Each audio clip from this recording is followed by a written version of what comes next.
We're very excited and honored to welcome back to One America News Andrei Telezhenko, former Ukrainian diplomat and political consultant, and actually the real Ukrainian whistleblower in all of this. Thank you so much for coming on with me. You know, it's been over a year since our first interview, and finally, everyone is talking about this story. Yeah, thank you for having me here, and it's always a pleasure to be nobody from the mass media wanted to listen. Now everybody's calling and trying to get answers. What really happened? One person that was interested is apparently the CIA, because it turns out that you were named in this CIA whistleblower reports, but you told me that they got something wrong. So walk me through this. Your name is in that whistleblower complaint. Yeah, the name is there. What is wrong? The meeting happened with Mr. Giuliani, but the wrong thing is that they say that I'm an ally of Lutsenko, the former prosecutor general of Ukraine, and it's the opposite of being an ally. I'm his political enemy and rival, basically, because of the political regime that was before under Poroshenko. I had to flee Ukraine, live half a year abroad because of the prosecutor's office, because the prosecutor general he's the godfather to Poroshenko's son or daughter, and he was trying to go after everybody who was not politically supportive of Poroshenko. Now, Biden claims that this was just about corruption. He said Shokin was not looking into my son, was not looking into Burisma, was not looking into this company.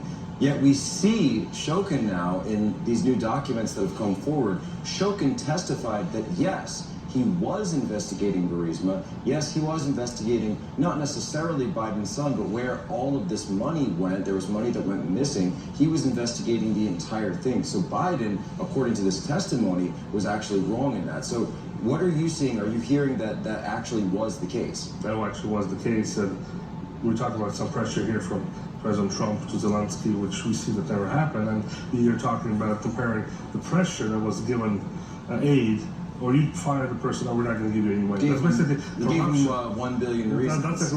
That's basically corruption. We're not going to give you $1 billion if you don't do this. Biden is already talking about how he's going to push on the president of a foreign country, and the dependence of the foreign country needed that money because the country would go into economical default if they won't get that money. So basically, he knew what the stakes are, and that's why he did it. And then within 3 days, the prosecutor got fired. How many times did the Constitution get changed in the United States? Not many times, less than 30. This is the general prosecutor in Ukraine. That's similar, though, in the United States. We would call that the attorney general. Yeah. So this is a very high position. This is directly underneath the president. It's directly appointed by the president. And so when this guy came in, did he continue the investigation of Burisma or no? He continued, and then he closed the case. And of course, what did he find? Nothing. The case was just closed. So the case closed. Yeah. Now, do you know, or can you confirm, or have you heard, is an investigation going on now in Ukraine?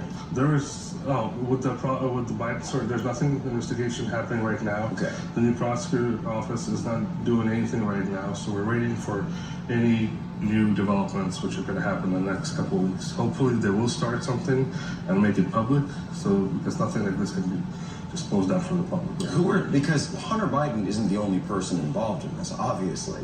Burisma, this case, we heard Mitt Romney had a former advisor that was involved on the board. But in Ukraine, there's a number of people that are involved in this, and I'm sure those people still retain a lot of power.